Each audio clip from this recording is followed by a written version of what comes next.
G'day, welcome back to Ben's Gems. Here you can see a bar here just poking out on the side. I have no idea how this will come out. How far it runs is anybody's guess.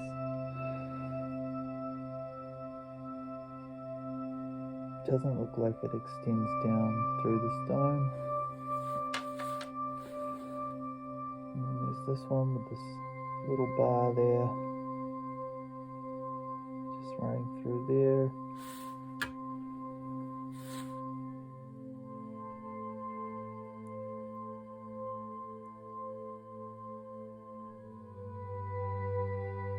Just at the top.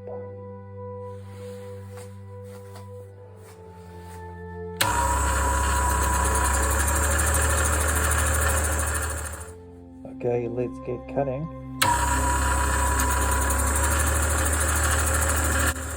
Okay, so the first thing I notice about this opal from Lightning Ridge is that the opal has a very, very thin color bar at the top. And then there's a layer of potch that's covering the layer of opal that I have to get through.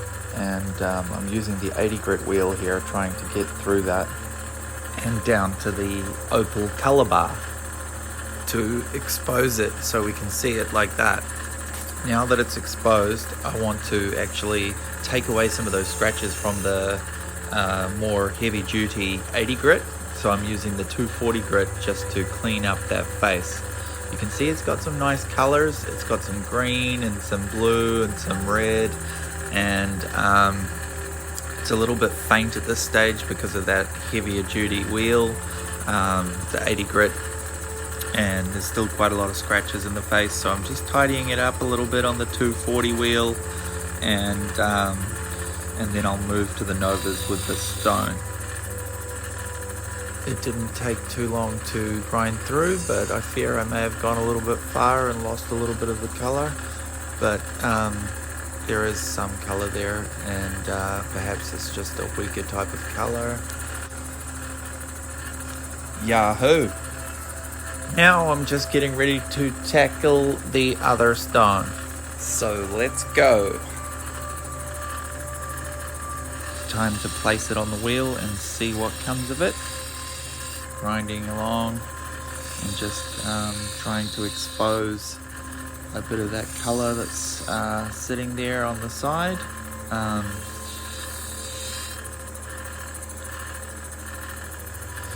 It is really hard to say if there's going to be any color underneath where I'm grinding, because it's hard to see. I can't see inside, so it's anyone's guess what is inside this opal. It is anybody's guess. It could be just a sandy mess inside there, and looking at it, there is quite a lot of sand. So it was a bit deceiving. Looked solid, it looked solid, but there's a lot of sand underneath that solidness, and I don't know whether to grind right down or whether to just leave it a sandy mess. And so that sand is a real problem on the stone. Grinding this problem stone.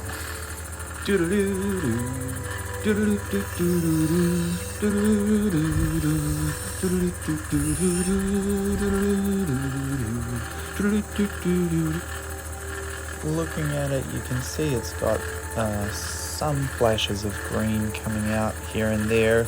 Nothing too spectacular. It's a bit sandy. There's a lot of opalized clay popping through. We've got ourselves a sand monster. Lots and lots of opalized clay, or sand as some people refer to it as. This piece is pretty riddled with sand. There just seems to be more and more sand appearing, not disappearing. So I keep thinking at this point, maybe I should have stopped at this point and just left the stone as it is, because it looked pretty cool at this point. There's a lot of green, and maybe I would have had a better stone if I had stopped at this point here.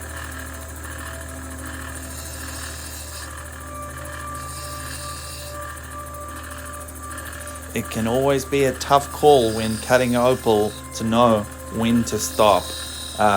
You can always go further when you're dealing with sand, and you don't know what's under that sand because you can't see under it sometimes with the blacker material.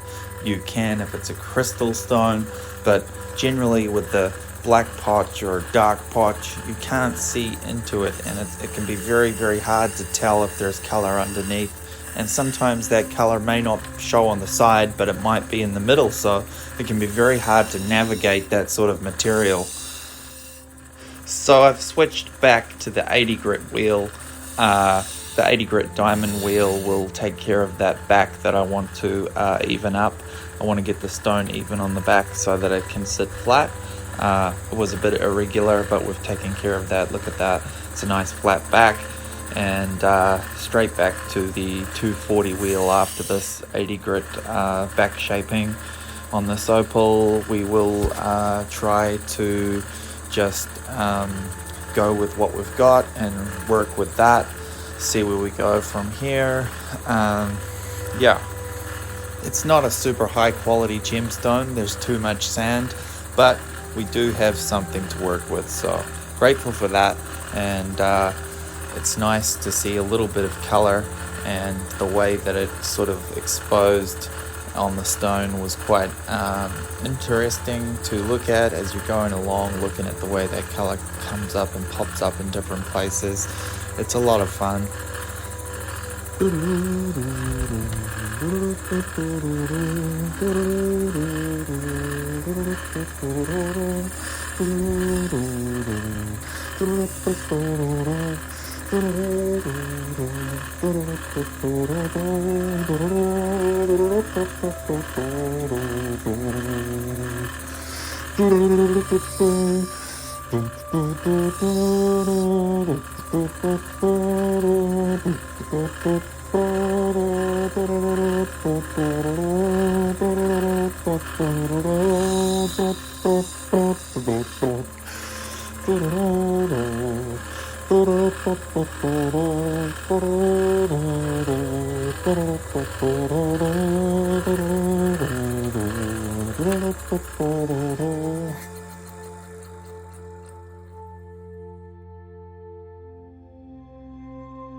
Let's get cutting! Time to finish off the back and finish off the sides. Get them all shaped up properly.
So now this opal is ready to polish up and finish. It weighs about 8.5 carats at this point, and you can see that its shape is a freeform shape. It's not calibrated or anything, and it's got a little bit of green there. Probably lose some of that in the polishing process, and so happy with that one. And on to the next one. The next one is weighing in at about 14 carats. Nice little specimen piece. It's probably just an offcut off a bigger stone, and anyway, it's got some nice color there, and so that's the results of this cutting session. Unpolished. Buying better material, better opal, more expensive opal should technically give you a chance at getting a better stone. These pieces have been polished and shaped using the Nova wheels. You have been through the 280 grit, the 600 grit, the 1200 grit, and the 3000 grit, and this is the end result. This stone is about 8 carats, and the other stone came out at about 14 carats, and so this is the final result, and pretty happy with how they came out. So not complaining at all. If you spend a bit more money, you might get a better opal. Buying better material gives you a better chance of getting a better opal. So keep that in mind, and love you for watching, and God bless you. Have a blessed day, and see you next time.